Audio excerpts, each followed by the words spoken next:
Hey, what's going on, everybody? My name is Shavi Zane. I'm coming on to bring a message that is entitled Your Ascension Process Requires a Zero Tolerance Policy. Okay. So, as most of you know, especially the chosen seed, this is mainly geared towards the chosen seed. Most of the chosen seed already know who they are by now. And so, if you're still asking a question of whether or not you're chosen, then you may still be awakening, but for the most part, we are awakened to who we are at this point. Now, as you all know, the ascension process, it looks very similar, but it's not 100% the same, right? We all have our own journey, and it all has its own look and its own unique characteristics.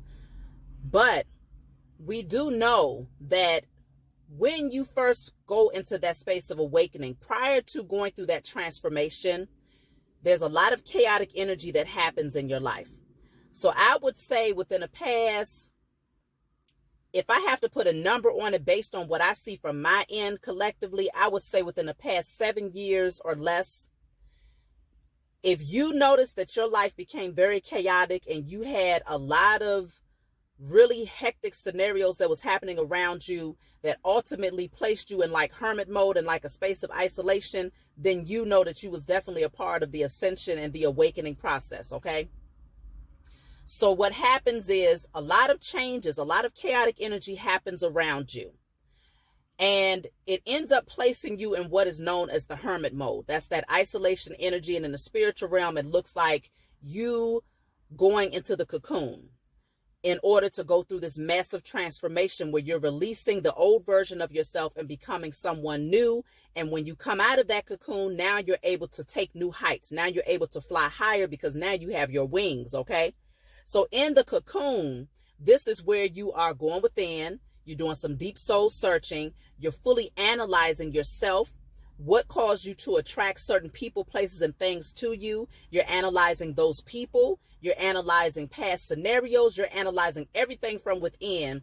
And also, one of the most important factors of being in the cocoon phase and hermit mode is that you begin to create a stronger bond with the Most High, a stronger bond with your spiritual team, and a stronger bond with yourself. And so this is where going into hermit mode becomes very necessary because you don't want to have a lot of distractive noise and energy around you. So especially for those of you who are natural empaths who pick up on energy and emotions, and it would be hard to decipher what emotion is yours versus what emotion is coming from someone else if you have a lot of people around you during this time of awakening and you're starting to become more like the spiritual realm becomes that much more clear to you. And so you just pick up on energy just like that. And so it's hard for you to decipher which one is which. So that's why it's best to be in that space of isolation so that okay, this is coming from within me. I have to do some work from within me so that I can clear and purge these energies, right? And so during this time, let's just say when you come out of isolation, when that transformative energy is done and you get released from that cocoon, you step out into the world a totally new creature. You look different. You speak different. You see the world differently, okay? Because now you're flying higher. You're no longer on the surface as that caterpillar. Literally, the caterpillar is on ground level. But when you come out as that butterfly, you have ascended. So now you can fly higher. You can reach new heights now in this new vessel that you have become after this death and rebirth, okay? So you die to your old self and you become a new person. So now you got to get back acclimated to society, people, places, and things, right? You come back out, you're around people again, maybe even some of those people that you had to pull yourself back from, they end up resurfacing some type of way. And you find that at this point, you have a zero tolerance policy. You start to have a much shorter or much smaller tolerance for anything that lacks integrity. And you start to make cuts, like you got that sword and you only accepting the truth and nothing but the truth, and anything less than that, you making cuts. Okay, you come into my life, all right, I'm sensing something ain't right, I'm making cuts. That is a large part of your test. I'm going to talk about why it's a test on the individual scale, and then what that means, what it's supposed to do on a when we talk about on a microcosmic to a macrocosmic level, on an individual scale to a group consciousness level, what that actually means, okay? So as an individual, this allows you to step into your power. This allows you to project that energy that says, I know my worth, I know my value, I know where I've come from, and I know where I'm going. I know what tolerating that type of energy did for me in my past, and I know why I'm not going to accept it, because it's not going to be a part of my future. You end up being in that energy where it's like you have zero tolerance. Your attention span for people who are in the wrong type of energy becomes very short. And you might start to question yourself, okay, well, am I being too hard? Should I be, letting up a little bit because everybody is not on the same page? Listen, you have to yield that sort of truth and integrity. You have to take out those balance scales, and you have to measure a person's heart on those balance scales, okay? You have to measure a person's heart on those balance scales because, see, you understand the severity of going backwards. You did a lot of work to climb up that mountain. That thing was not easy. Going through that transformative process was not no simple wham, bam, thank you, ma'am. I went through my transformation and now I'm back. It's not like that. It can take people. It depends on how much resistance you have while you in that cocoon is going to determine how fast it's going to take for you to go through that full transformation before you could be released out into this new form of who you are being called to become. And so you come out, finally, you come from this cocoon and you've gone through this transformation. You're not going to let nobody come in and mess that up. You're not going to let anybody come in and push you back down or push you backwards. And so you do end up having tests that come your way.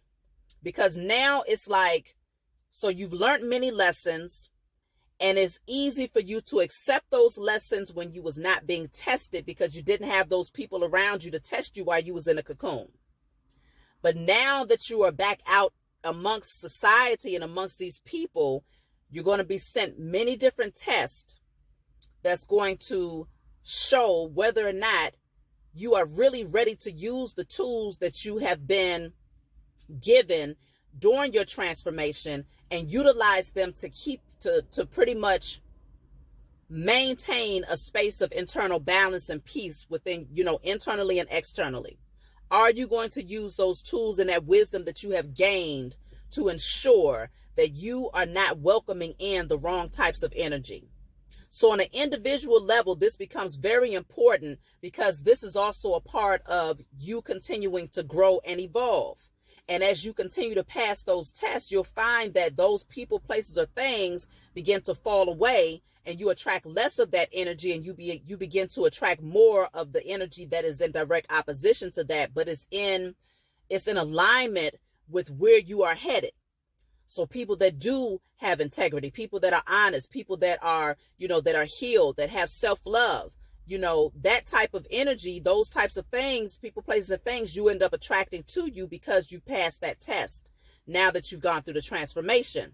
So on an individual level, that's what that looks like. Now, on a group consciousness level amongst the chosen, the reason why zero tolerance policy is a must is because, as you all know, the more that people do things, you have one person over here that's zero tolerance policy, then you have another person that's zero tolerance policy, and you continue to add that up. We are all creating one body, Christ consciousness. And so as we all step into our divinity and we're all out here like we're not going to tolerate anything less than what we deserve. We know what we deserve. We're stepping into our power. We making cuts. We balancing people's heart. We balancing out those scales. We measuring to see, does it line up? Is it in alignment? Does it maintain balance? Internally for me and externally for my circumstances. Does it maintain balance? And the more people that do that in this Christ consciousness, in this body, what happens is the energy of the universe begins to shift on our behalf. And so we end up collectively projecting an energy that says zero tolerance policy for anything that lacks integrity. And so what happens as a result of that? All of these wicked structures, they come falling down. The U.S. corporation, all of these secret societies that have operated against us, these other countries that have also worked against us, whoever was in that energy of doing things with a lack of integrity, dishonesty, they was doing things, criminal behavior, anything to gain power, anything to gain control or financial abundance, but they was doing it from a space of darkness, whether it be in the spiritual realm or in the physical realm. All of these structures have to then come down, because we have projected an energy that says we will no longer accept anything less than what we deserve. And so naturally, this becomes the requirement of the universe. Everything must be in alignment now. Everything must be balanced now. Group consciousness, Christ consciousness has spoken. We have put the energy out there that the scales must now be balanced. And, a lot of times we don't realize the bigger picture of why we're being, prepared and why we are now operating from a certain energy. But we do notice that other people who have gone through the ascension process also have the same mindset. They also project that energy of zero tolerance policy. They also say that anything that lacks integrity, it is unacceptable. No matter what walk of life they came from or whatever path they had to walk in order to get there, we all come together collectively where it's like, no, we're not tolerating it. And so, again, group consciousness, Christ consciousness awakens, and we project the energy that says your structure, your power structure must now come down, because you are not balancing the scales. You're just here to control. You're just here to manipulate. You're just here to gain material wealth and abundance. And so everything that you're doing is in opposition to truth. It's in opposition to love. It's in opposition to compassion. It's in opposition to integrity. And so because of this, collectively, we are projecting an energy that is in opposition to you. And so then they must fall. They must bow down before Christ consciousness. Okay? Everybody has been sitting back awaiting for this, not everybody, but too many people have been under this illusion that it's supposed to be a white guy that comes floating from the sky, that's all soft and delicate, that comes through and says, and now everybody bows down before this white man because he comes in to exact justice, right? But really what it is that we all, as Christ consciousness, those of us who are chosen seeds, we step into our power. We do the work to heal on an individual level. We regain that divine connection to the Most High in our spiritual team. We break the generational curses. We come out of that cocoon transformed. We begin to operate from a space of zero tolerance policy from those people around us on the individual scale. And as we all continue to do that, group consciousness, Christ consciousness comes together collectively to say, no, we now balance the scales because we all operate from a zero tolerance policy, which means your power structure can no longer stand spiritually or physically. And so this is why it is a requirement of us to, the moment that we see something that's out of alignment, the moment that we see something that can throw us off when it comes to our own peace of mind, or it'll take us backwards towards that person that we used to be, or guiding us towards the types of people that you was purposely removed from in order to grow, that's when you have to do the work. You have to look at it and say, is this balancing the scales? Can things remain balanced if I accept that energy? Can things remain balanced if I accept that person, place, or thing into my life right now? On an individual scale, you take a look at it. But when you begin to grow and evolve more, you start to see it from a much greater scale. Is this going to be in alignment with me as a part of the body in this awakening, in Christ consciousness? Will this throw things off? Will the scales be balanced for us if I accept this governmental structure that's trying to tell me that unless I get the miniature sword, I can't work.